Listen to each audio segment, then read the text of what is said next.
Bismillahirrahmanirrahim. Assalamualaikum warahmatullahi wabarakatuh. Innal hamdalillah nahmaduhu wa nasta'inuhu wa nastaghfiruh wa na'udzu billahi min syururi anfusina wa sayyiati a'malina. Man yahdihillahu fala mudhillalah wa man yudlil fala hadiyalah.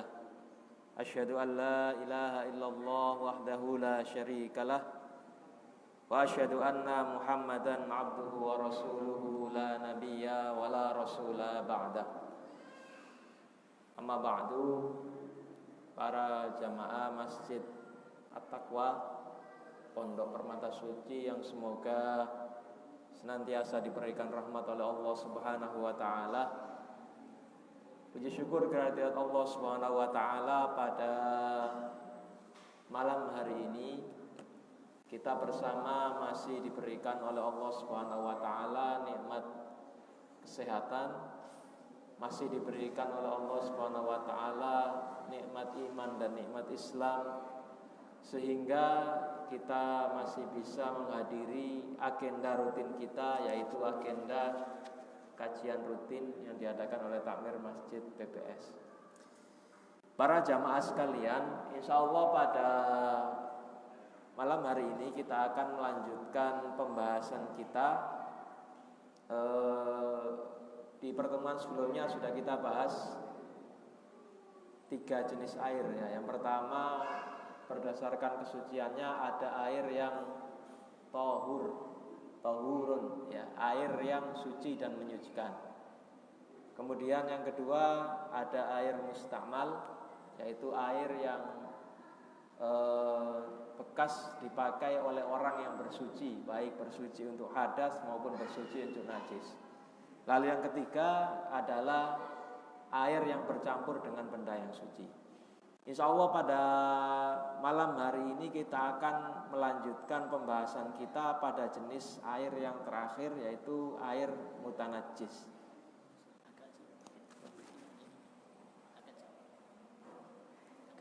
Agak jauh ya.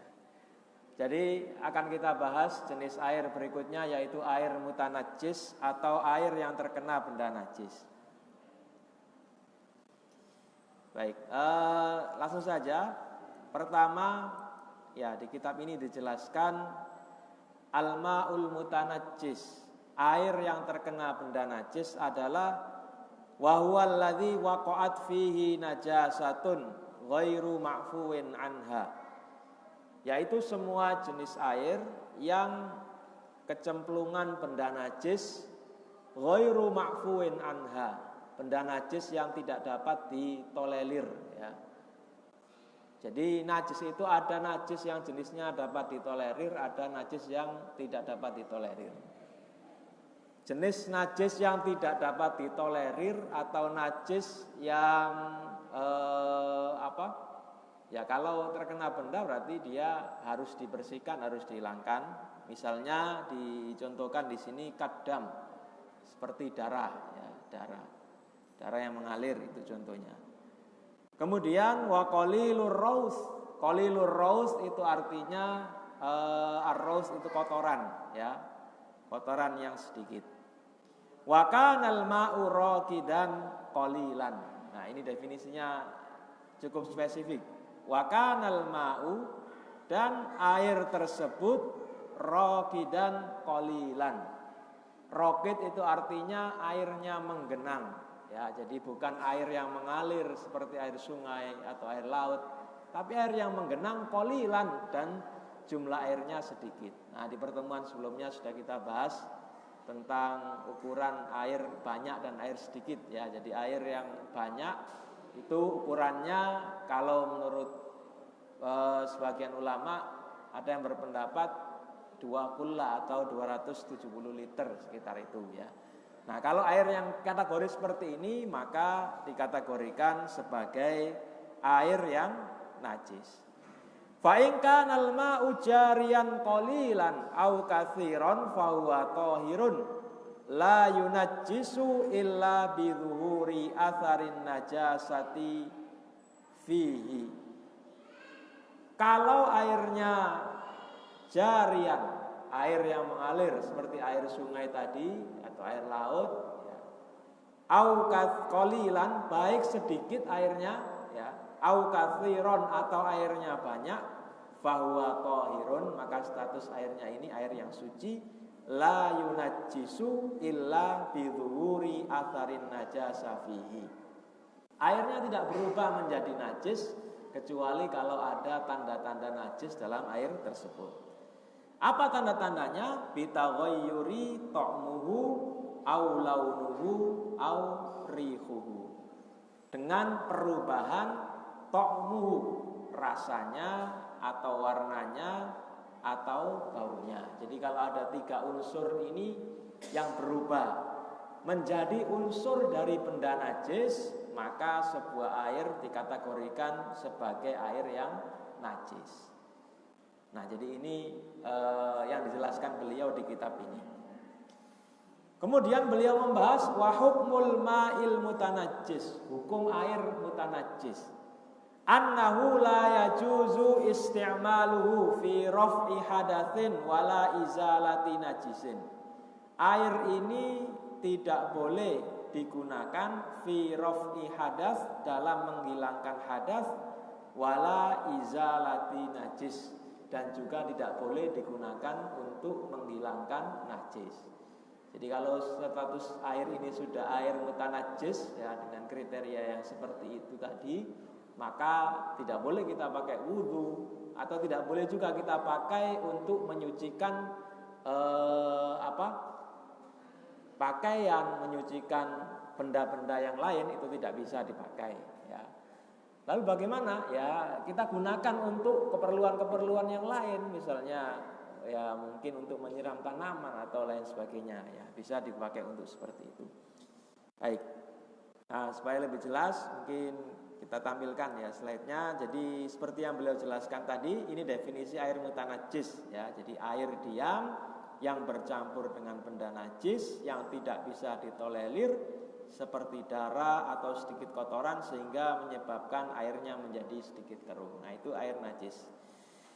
Nah, di kitab ini beliau membagi jenis air mutanajjis itu menjadi 2. Jadi berdasarkan volumenya, berdasarkan ukurannya, ya. Pertama, air yang banyak, ya, air yang banyak. Nah, kemarin sudah kita bahas, ya, ini ukuran air banyak. Kalau kita ngambil pendapat Syafi'iyah dan Hambali itu 2 kullah atau 270 liter. Ini definisi air yang banyak. Kalau airnya di atas 270 liter, ya, ketika kemasukan benda najis, itu cara menghukumi dia najis atau tidak itu berdasarkan perubahan yang terjadi, ya, seperti kemarin di pekan lalu ditanyakan gimana kalau ada air yang banyak. Ya, kalau banyak sih banyak, karena satu kali mungkin, ya, atau telaga yang luas, tapi air tersebut biasa digunakan untuk, ya, mungkin kebiasaan masyarakat zaman dahulu, ya, yang mungkin belum terlalu mengerti kesehatan, atau zaman sekarang mungkin, tapi memang ya kondisinya seperti itu.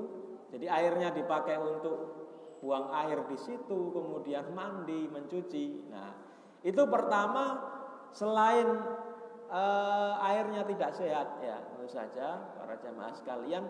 Kedua, Rasulullah melarang, ya, Rasulullah itu melarang kita buang air kecil, buang air besar di air yang tidak mengalir. Itu dilarang oleh Rasulullah SAW. Nah, jadi kalau ada air yang banyak volumenya, kemudian ternyata ada yang berubah, warnanya saja misalnya berubah menjadi warna benda najis, atau bau dan rasanya berubah, maka statusnya berganti dari awalnya air yang suci menjadi air yang najis. Nah, jadi kriterianya hanya kalau airnya banyak maka dilihat, kalau tidak berubah sifatnya maka dia kategori air yang suci, dan kalau berubah sifatnya maka dia termasuk kategori air yang najis. Nah, ini semua ulama sepakat seperti itu. Nah, yang ada perselisihan pendapat kalau jumlah airnya sedikit, ya, volumenya sedikit, di bawah 270 liter. Kenapa kok ada perbedaan pendapat? Nah, nanti akan kita bahas ya. Kalau air yang sedikit ini kemasukan benda najis, ya air segini misalnya, kemasukan benda najis otomatis kemungkinan besar berubah, Pak ya. Jadi kalau misalnya berubah warna, bau atau rasanya, maka status airnya menjadi air yang najis. Argumen kalau air yang seperti itu meskipun airnya sedikit, kalau kemasukan benda najis selama tidak merubah warna, bau dan rasanya, maka status air tersebut tetap statusnya tohirun mutohir, airnya suci dan bisa dipakai untuk bersuci. Baik, kita akan melihat apa argumen dari masing-masing pendapat ini. Nah, ini pendapat pertama, mayoritas ulama. Jadi mayoritas ulama berpendapat dengan sebuah dalil ya, yang diriwayatkan oleh Imam Muslim dari jalur sahabat Abu Hurairah radhiyallahu an. Di dalam hadis ini disebutkan an Abi Hurairah yaqulu qala Rasulullah sallallahu alaihi wasallam. Dari Abu Hurairah radhiyallahu an, dia berkata, qala Rasulullah sallallahu alaihi wasallam. Rasulullah sallallahu alaihi wasallam bersabda, la yaghtasilu ahadukum fil ma'id daimi wa huwa junubun. Ya, ini larangan dari Rasulullah. Jangan kalian mandi fil ma'id daim, di air yang menggenang, wa huwa junubun, pada saat dia junub. Nah, kemudian sahabat yang meriwayatkan atau tabi'in ya, kalau di bawah muridnya sahabat itu tabi'in yang meriwayatkan dari Abu Hurairah berkata, kaifa yaf'alu ya Abu Hurairah, kalau tidak boleh mandi di air yang diam ketika kita junub, bagaimana caranya? Maka Abu Hurairah mengatakan, ya tanawaluhu tanawulan, hendaknya kalian mandi dengan menciduknya. Nah, ini mungkin hadis ini perlu dijelaskan. Yang dilarang Rasulullah mandi junub dalam air yang diam ya, itu maksudnya kalau langsung nyebur ke air tersebut. Nah, itu maksudnya. Nah, itu kan kalau kita bandingkan dengan kebiasaan kita, jarang lah ya ada orang yang seperti itu. Kecuali kalau mandi di kali ya. Sekarang kan kamar mandi ya bak mandinya tidak terlalu besar ya, bahkan ya kebanyakan malah sekarang banyak kamar mandi yang tidak pakai bak mandi, tapi cukup memakai ember yang besar gitu saja ya, ember yang besar. Nah, itu kan air yang menggenang seperti itu, air yang diam, bukan air yang mengalir. Nah, itu bukan seperti itu yang dimaksud Rasulullah. Ini bisa kita lihat ketika sahabat tersebut bertanya ya. Jadi yang dilarang Rasulullah di situ mandi menceburkan diri dalam kondisi junub ya. Dalam kondisi junub mandi menceburkan diri ke air tersebut. Ya, banyak alasannya kenapa kok dilarang. Alasannya ya ketika orang dalam kondisi junub itu mungkin ada bekas-bekas najis ya yang masih ada di dalam tubuhnya, atau mungkin ketika orang mandi menceburkan diri ke kamar ke kolam ya, ke bak mandi, itu kan kemungkinan besar dia buang air di air yang menggenang tersebut ya, sehingga kemungkinan ketika dia mandi kemudian buang air di air yang menggenang tersebut otomatis membuat airnya menjadi berubah ya. Yang awalnya air yang suci dan menyucikan, karena kecampuran benda najis bisa saja berubah menjadi air yang najis. Nah, ini larangan dari Rasulullah SAW. Jadi dari dalil ini para ulama yang tadi berpendapat air yang volumenya sedikit ya, ini diibaratkan mereka menafsiri air yang menggenang di sini berarti air yang volumenya sedikit, yang kurang dari 270 liter. Rasulullah melarang mandi di situ karena tadi kemungkinan besar orang yang mandi di situ akan mencampurkan benda najis ke dalam air tersebut. Nah, sehingga para ulama yang berpendapat bahwa ketika ada air yang sedikit kecampuran benda najis, meskipun tidak berubah warna, bau dan rasanya, dihukumi najis berdasarkan hadis tersebut, berdasarkan hadis ini. Nah, ini pendapat mayoritas ulama. Kemudian di kitab Al-Wajiz, Syekh Wahbah Zuhaili juga menyebutkan pendapat dari mazhab Malikiyah. Jadi dalam mazhab Malikiyah berpendapat, pertama, larangan pada hadis yang dipakai jumhur sifatnya makruh. Jadi itu bukan larangan yang mutlak. Ya, ini alasan dari mazhab Maliki. Ya, alasannya adalah dia larangan yang sifatnya makruh, artinya lebih baik dihindari. Itu pertama. Lalu yang kedua, terdapat hadis riwayat jamaah. Jamaah itu berarti Bukhari, Muslim, kemudian Abu Dawud, Tirmidzi, Nasai, Ibnu Majah, kecuali Imam Muslim ya dan Imam Ahmad. Dari Abu Hurairah tentang orang Badui yang kencing di masjid dan disiram dengan seciduk air. Nah, ini ada kasus. Jadi di zaman Rasulullah SAW, Masjid Nabawi itu jangan dibayangkan seperti Masjid Nabawi sekarang ya, atau seperti masjid kita ini. Jadi zaman dulu ketika awal-awal dibangun Masjid Nabawi itu alasnya atau lantainya itu ya tidak pakai marmer, tidak ada keramik, masih sangat sederhana sekali. Bahkan atapnya pun pakai daun-daun pelepah atau pelepah kurma yang dianyam ya. Nah, ada seorang badui ya, seperti disebutkan di hadis ini, anna Abu Hurairah taqol, Abu Hurairah berkata, qama a'rabiyun fabala fil masjidi. Ada seorang A'rabi. A'rabi itu Arab Badui. Jadi Arab Badui itu ini mungkin istilah kita Pak ya. Jadi kalau istilah aslinya ya A'rabi itu aja. A'rabi itu orang Arab yang tinggalnya itu di pedalaman. Kemudian mereka itu hidupnya nomaden, berpindah-pindah. Jadi karena di tanah Arab itu tanah yang tanaman di tempat-tempat tertentu atau diistilahkan oase ya. Maka orang Arab Badui ini tinggalnya pindah-pindah, pindah ke oase yang satu ke oase yang lain. Nah, tentunya pengetahuan mereka, kemudian karakteristik mereka, lalu adat dan kebiasaan mereka itu berbeda dengan kebiasaan orang-orang yang tinggal di kota ya. Jadi orang ini tidak paham ya. Qama a'rabiyun fabala fil masjid. Pada waktu berkunjung ke Masjid Nabawi, dia ingin buang air besar, air kecil. Kemudian dengan enaknya saja dia nyari pojokan, ya, nyari tempat yang kira-kira di situ tidak terlalu dilihat banyak orang. Ya. Fabala fil masjid, kemudian dia kencing di masjid. Fatanawalahun nas, ya.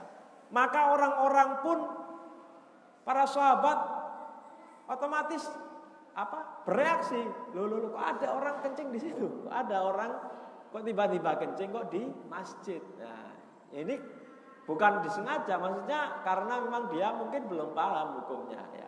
Maka para sahabat pun bereaksi ingin mengusir orang tersebut ya. Tapi dengan kelembutan hatinya Rasulullah SAW bersabda, da'uhu, biarkan.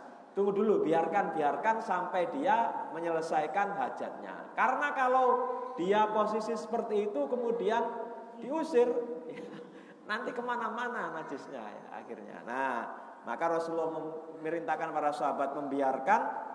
Da'uhu wahariku ala baulihi sajlan min ma'in au dhanuban min ma'in.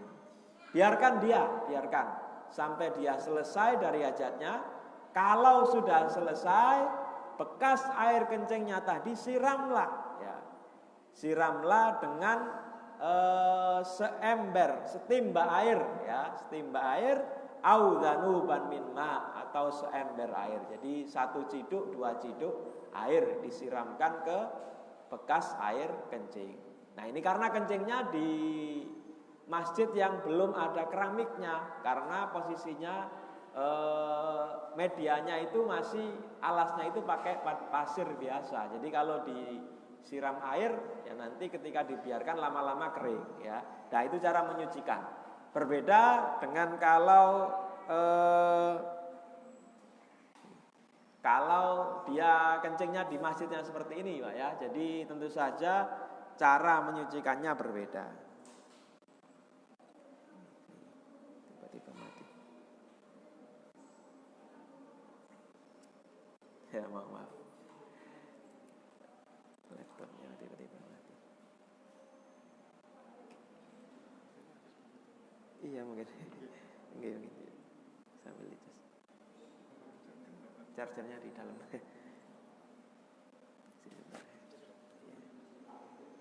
Ya, jadi itu adalah salah satu alasan atau salah satu dalil yang digunakan oleh mazhab Maliki, ya, yang berpendapat. Nah, ini membuktikan bahwa meskipun airnya sedikit, ya, satu ember atau satu timba itu kan tidak sampai 270 liter. Tapi ketika dipakai untuk menyucikan air atau menyucikan najis, itu masih bisa dipakai. Nah, ini salah satu dalil yang digunakan oleh mayoritas atau oleh mazhab Maliki.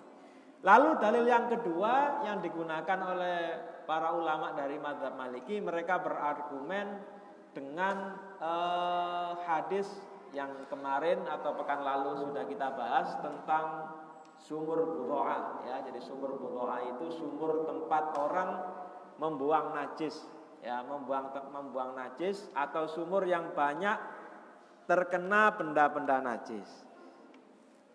Tapi meskipun banyak terkena benda najis, karena sumur tersebut airnya tidak berubah, ya, airnya tidak berubah, maka air sumur tersebut masih dipakai untuk bersuci. Yang diambil adalah perkataan Rasulullah, di situ mengatakan, ya, innal ma'a tahurun la yunajjisuhu syai'. Air itu hukum aslinya adalah suci, ya. La yunajjisuhu syai'un. Tidak ada yang bisa merubah hukumnya menjadi najis. Nah, kecuali kalau ada warna, bau, dan rasanya yang berubah, ya. Jadi itu hukum aslinya air, disampaikan Rasulullah dalam hadis tersebut. Sehingga apa? Sehingga meskipun airnya sedikit atau airnya banyak, ya, kesimpulan dari hadis tadi, selama warna, kemudian bau dan rasanya tidak berubah, maka air tersebut dihukumi sebagai air yang suci dan menyucikan. Nah, itu adalah argumen dari mazhab Maliki. Nah, dari dua dalil tersebut atau dari dua argumen ini, maka penulis kitab, ya, menyebutkan di sini, ya, Syekh Wahab Az-Zuhaili lebih memilih, ya, beliau sebenarnya tidak memilih salah satu pendapat, tapi beliau membedakan. Nah, ini pendapat Syekh Wahab Az-Zuhaili. Beliau membedakan antara apakah air itu mengalir atau tidak. Jadi beliau mengatakan kalau airnya mengalir, nah, kalau airnya mengalir, maka hukumnya tetap suci. Jadi kalau air sedikit, kemudian airnya mengalir, meskipun terkena benda najis, kalau warna, bau, dan rasanya tidak berubah, maka dia tetap suci. Tapi kalau airnya tidak mengalir, ya, roket tadi menggenang, kalau volumenya sedikit, ketika kena benda najis, maka hukumnya najis. Nah, ini pendapat dari penulis. Tapi kalau kita komparasikan, kita bandingkan dengan pendapat dari Majelis Tarjih, lebih memilih pendapat mazhab Maliki. Jadi kalau Majelis Tarjih lebih memilih Maliki, jadi pendapatnya simpel, ya. Jadi tidak dibedakan apakah airnya banyak atau airnya sedikit. Selama warna, bau, dan rasa air tersebut tidak berubah, maka status kesucian air tersebut juga tidak hilang. Jadi kriteria utama menurut Majelis Tarjih adalah selama warna, bau, dan rasanya tidak berubah, maka air tersebut kesuciannya tidak hilang. Hanya saja yang perlu kita perhatikan adalah untuk memastikan air tersebut benar-benar tidak berubah, itu kan juga tidak mudah ya. Jadi kalau kita ingin lebih berhati-hati ya mungkin bisa kita milih pendapat yang tadi ya, pendapat mayoritas ulama tadi. Tapi seandainya kita milih pendapat yang kedua ini, yang tidak membedakan apakah air banyak air sedikit, itu juga ada landasan dan ada argumennya. Baik, jadi para jamaah sekalian, itu kurang lebih pembahasan mengenai air atau jenis air berdasarkan perubahan ya, jenis air berdasarkan kesuciannya. Jadi di para ulama sekali lagi membagi jenis air berdasarkan kesuciannya itu dibagi menjadi 4 jenis. Yang pertama adalah air yang suci dan menyucikan. Kemudian yang kedua adalah air yang suci saja. Lalu ketiga adalah air yang najis. Tapi kalau dibagi lagi, ada air yang suci dan menyucikan, itu bisa dipakai bersuci. Kemudian air mustakmal, kemarin sudah kita bahas ya. Kita bahas kalau pendapat yang dipilih Majelis Tarjih, air mustakmal itu tetap bisa dipakai bersuci. Kemudian yang ketiga adalah air yang bercampur dengan benda suci. Itu juga dilihat, seandainya sifatnya tidak dominan ya, benda suci tersebut tidak sampai merubah secara dominan warna, bau dan rasanya. Mungkin ada perubahan tapi hanya sedikit.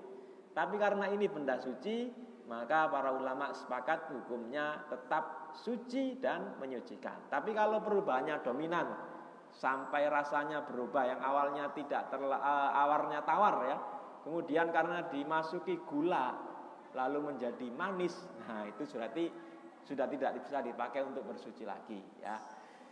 Kemudian yang terakhir yang kita bahas tadi adalah air mutanajis ya.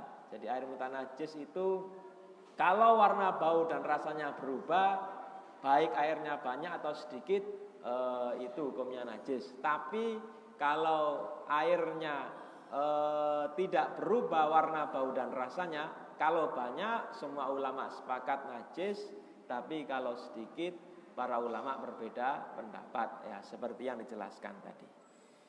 Baik, kemudian setelah membahas mengenai pembagian air, beliau membahas ya di kitab ini hukmu as-su'ru. Nah, ini mungkin istilah mungkin ada istilah ini mungkin kurang familiar ya, su'ru. Apa itu su'ru? As-su'ru di sini didefinisikan oleh beliau, huwa al-juz'ul baqi minal ma'i fil ina'i ba'da syurbi minhu. Su'ru adalah al-juz'ul baqi minal ma'i fil ina. Sisa ya, atau bagian yang tersisa minal ma' berupa air fil ina dalam sebuah wadah ba'da syurbi minhu setelah air tersebut diminum ya. Itu namanya su'ru. Kalau bahasa gampangnya su'ru itu air bekas minum orang lain gitu ya, atau hewan. Jadi ada orang ada hewan. Misalnya air ini saya minum. Nah, berarti statusnya air ini menjadi su'ru. Kalau belum diminum ya tetap statusnya air biasa. Mungkin nggak tahu ya, mungkin di sini kita kurang terbiasa dengan kebiasaan ini ya. Di tempat lain mungkin misalnya ada kiai atau ada syekh yang ngisi kajian biasanya ya, habis mengisi pengajian kemudian beliau minum, disuguhi air diminum ya, sisa airnya masih ada. Itu biasanya kalau beliau tidak habiskan, beliau pulang jadi rebutan Pak airnya. Nah itu mungkin kebiasaan di tempat lain. Kalau di sini ada kebiasaan seperti itu Pak? Enggak ada. Nah itu namanya su'ru, bekas minum orang lain. Tapi kita tidak bahas kebiasaan seperti itu. Yang kita bahas di sini adalah statusnya bagaimana su'ru ini, apakah suci atau tidak. Kenapa dibahas? Karena otomatis orang yang minum dari sisa atau orang yang meminum tadi ya, minum dari wadah tadi, ada air liurnya, sedikit air liur yang ketinggalan. Nah, itu maka dibahas di sini.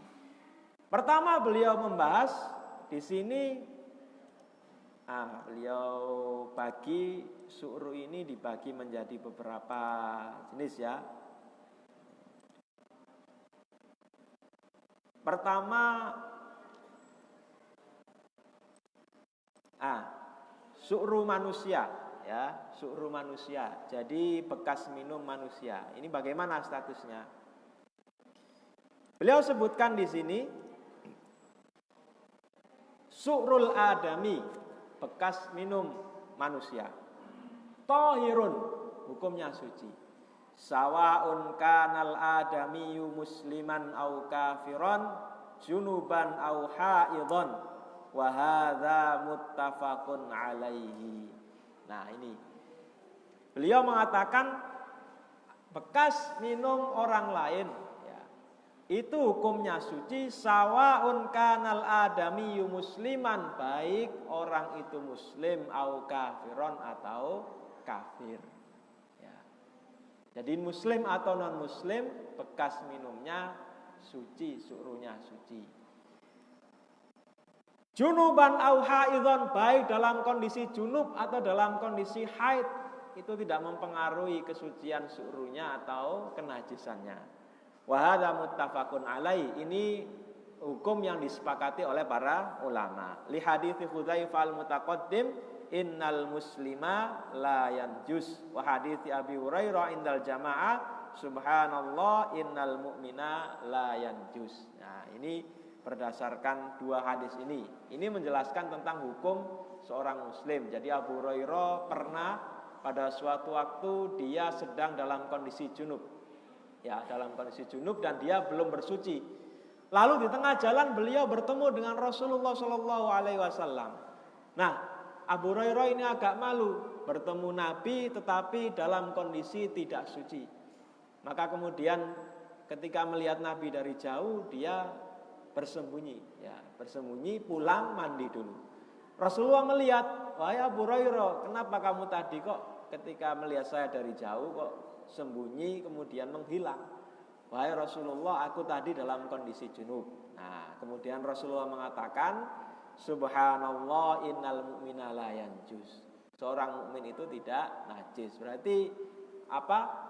Keringatnya, kemudian kecuali yang jelas-jelas disebutkan najis ya, seperti kotoran itu kan jelas najis. Nah, tapi kalau su'runya tidak najis. Berarti misalnya kasus tadi ada kiai minum kemudian ditinggal lalu dibuat rebutan, ya kalau status kenajisannya tidak najis tapi statusnya suci. Bahkan non muslim juga seperti itu ya, non muslim juga seperti itu ya. Maka ini hukumnya untuk manusia. Nah, kemudian beliau membahas di sini nomor 2 sampai nomor 5 ini binatang. Nah, ini binatang. Sekali lagi, yang kita bahas di sini adalah tentang status kesucian atau kenajisannya ya. Adapun higienis atau tidak higienis ya itu beda lagi ya. Beliau membahas yang kedua, su'ru ma yu'kalu lahmu. Su'ru dari binatang yang halal dimakan dagingnya. Wa huwa kullu hayawanin lam yanussal kitab was sunnah ala tahrimi lahmi. Ya, jadi setiap binatang yang halal dagingnya, yang tidak ada penjelasan bahwa dia tidak boleh dimakan, kal an'ami wal khail, seperti binatang ternak, wal khail, kemudian kuda, wa huwa tahirun bil ittifaq, hukumnya suci berdasarkan kesepakatan para ulama. Artinya kalau kita bicara suci dan tidak suci itu tidak hanya bekasnya kita minum atau tidak kita minum ya, tapi nanti juga boleh kita sentuh atau tidak ya, perlu kita sucikan dulu bekas minumnya itu atau tidak. Nah, itu pembahasannya di situ. Semua ulama sepakat bahwa binatang yang halal dagingnya ketika minum maka bekas minumnya statusnya suci.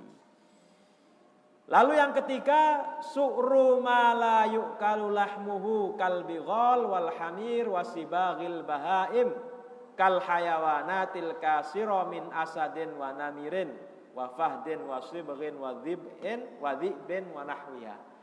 Sekarang binatang yang tidak halal dagingnya ya.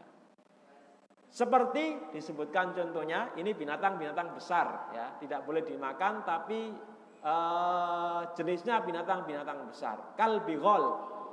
Bighol itu peranakan antara unta dan keledai. Ya, mungkin di kita tidak ada keledai ya, jarang. Tapi peranakan antara unta dan keledai ini disebut dengan bighol. Wal hamir, keledai juga seperti itu. Jadi keledai itu haram dagingnya, tidak boleh dimakan. Wasiba'il bahaim, ya, sibail bahaim, dan binatang-binatang buas seperti al-asad, ya, asad itu singa, kemudian harimau, fahad, ya, fahad, asad, namir ini hampir sama ya, satu keluarga. Kemudian wadhi'bin, dhi'bin itu apa? Serigala dan selainnya. Wajawarihit thair, kemudian burung-burung pemangsa, ya. Burung-burung pemangsa itu ya seperti gagak, elang, ya, dan sejenisnya. Wa huwa thahirun fi ra'yil jumhur. Nah, ini menurut mayoritas ulama hukumnya suci. Jadi meskipun binatang tadi, kalau binatang-binatang besar itu hukumnya suci ya, menurut mayoritas ulama. Wa mashkukun fi tahuriyatihi al-bighal wal hamir la fi taharatihi indal Hanafiyah. Sedangkan menurut mazhab Hanafi untuk keledai dan tadi bighal itu hukumnya mashkuk, diragukan tahuriyatihi, diragukan apakah bisa dipakai bersuci atau tidak. Tapi tetap mereka berpendapat hukumnya suci ya. Alasannya karena ada dalil yang bertentangan tentang kehalalan atau keharaman dagingnya. Kemudian dalilnya, nah ini dalil mayoritas ulama. Kok bisa para ulama berpendapat bahwa bekas air minum binatang buas itu suci? Karena ada hadisnya ya, annan nabiyya sallallahu alaihi wasallam su'ila ana tawaddau bima afdalatil humur, qala na'am wa bima afdalatis siba kullu, ya, wa bima afdalatis siba kulluha. Ya boleh kamu, apakah boleh kami berwudu? Nah ini dipakai berwudu ya, jadi bukan untuk diminum saja. Apakah boleh kami berwudu di bekas wadah yang di situ dipakai minum oleh hamir, oleh khumur, oleh keledai? Maka Rasulullah Shallallahu Alaihi Wasallam menjawab, boleh, dan bukan hanya keledai. Ya. Naam itu berarti beliau membolehkan. Wa bima afdolatis sibai kulliha, wa bima afdolatis sibau kulluha. Tidak hanya keledai, bekas minum dari binatang-binatang buas yang lain itu juga boleh kamu pakai untuk berwudu. Nah ini jadi dalilnya sangat jelas ya, dalilnya sangat jelas dari hadis Rasulullah Shallallahu Alaihi Wasallam. Nah kemudian jenis su'ru yang keempat. Su'ru yang keempat, su'rul hir au al-hirra wal fa'ra wa banul aras wa nahwiya min hasyaratil ardi. Kalau tadi binatang-binatang yang besar, ini binatang-binatang yang kecil ya. Tapi binatang yang tidak boleh dimakan juga. Seperti apa?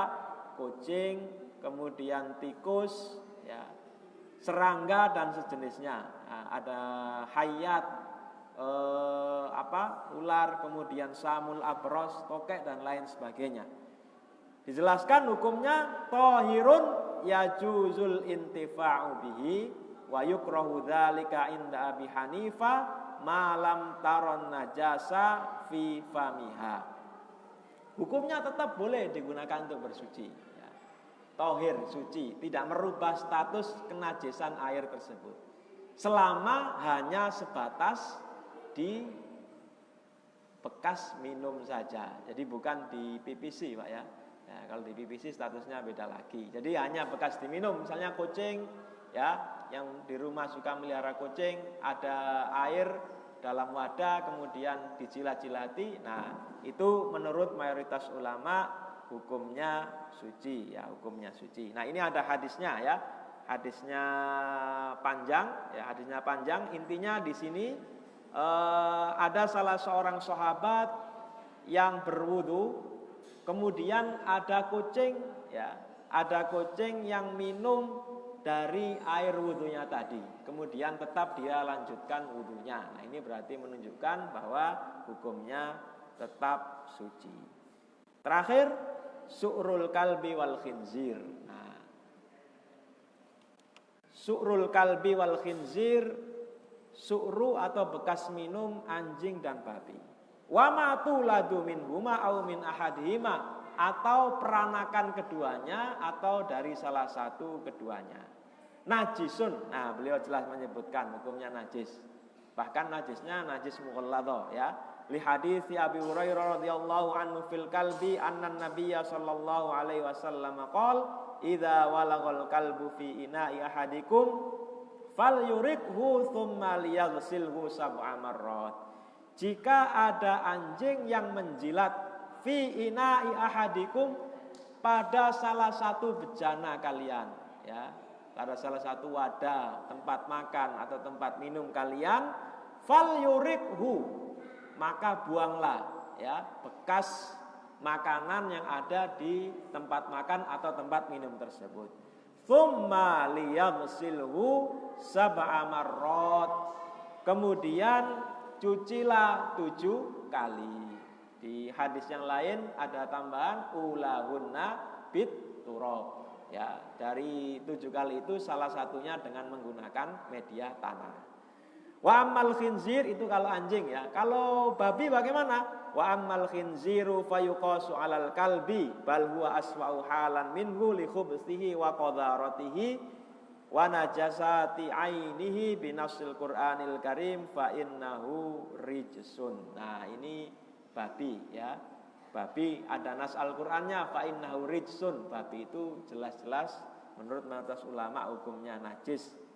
Dalilnya dikiaskan, ya, dikiaskan babi tadi dengan anjing. Meskipun tidak ada teks khusus Rasulullah memerintahkan mencuci bekas jilatan babi, tapi hukumnya dikiaskan dengan anjing. Bahkan beliau menyebutkan aswa'u halan minhu, lebih parah kondisinya antara babi dan anjing tersebut. Baik, para jamaah sekalian, ya masih ada waktu sekitar 5 menit, ya. Monggo kalau barangkali ada yang ingin didiskusikan.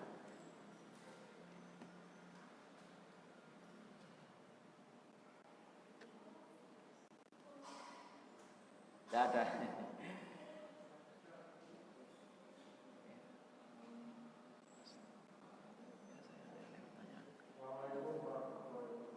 Waalaikumsalam warahmatullahi wabarakatuh.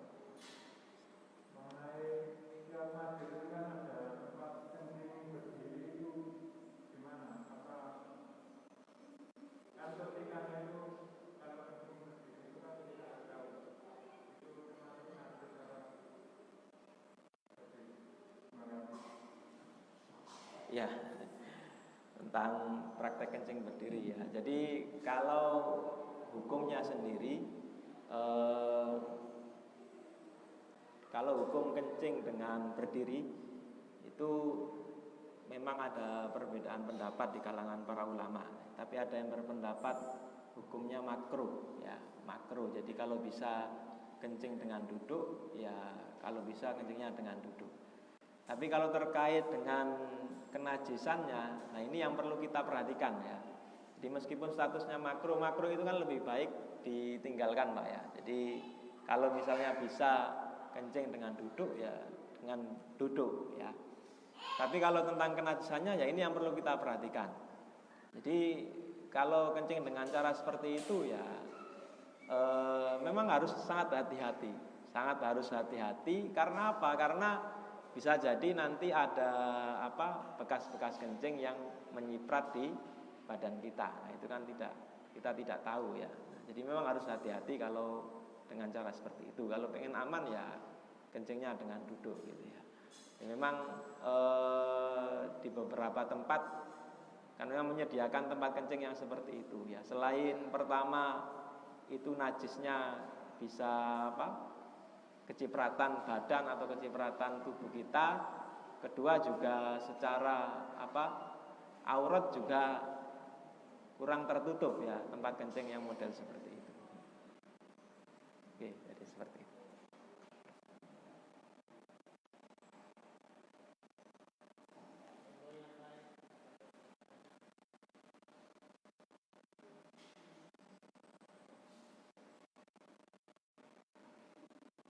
Oke, monggo.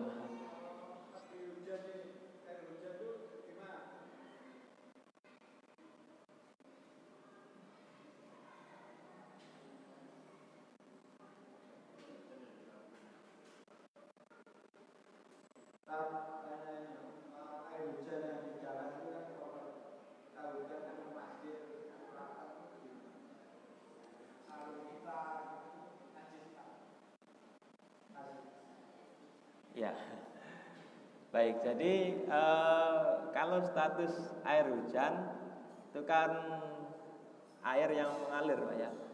Air yang mengalir. Jadi kalau kita terkena air hujan ya selama itu tadi, selama ciri-cirinya tidak ada warna, bau dan rasanya yang berubah dari status asli airnya, maka hukum aslinya tetap dihukumi sebagai air yang suci. Selama tidak ada tiga indikator tadi, ya, warna, bau dan rasanya. Bagaimana kalau air hujan yang tercampur tanah? Tanah itu benda yang suci, tanah itu hukum aslinya suci. Tapi permasalahannya seperti ini, kita kan ragu gitu ya. Mungkin ragu ini tadi kecampuran benda najis atau tidak gitu ya. Nah, kalau dari saya pribadi itu tadi, untuk memastikan suci atau tidak itu kita tidak bisa hanya berdasarkan kemungkinan-kemungkinan ya, tidak bisa berdasarkan seperti itu. Tapi kalau untuk langkah kehati-hatian ya, seandainya kita ragu-ragu, kita untuk menghilangkan rasa was-was itu tadi ya, alangkah baiknya untuk menghilangkan keraguan-keraguan itu ya sudah, kita cucikan saja, kita cuci bersih bekas-bekas air hujan tersebut. Jadi dalam rangka untuk menghilangkan keraguan ya, karena itu. Tapi kalau tanah, nah itu tanah bukan benda yang najis, jadi sesuatu yang suci statusnya. Baik. Ya, cukup ya. Kita cukup sekian kajian kita pada malam hari ini. Mudah-mudahan apa yang kita pelajari di malam hari ini bermanfaat.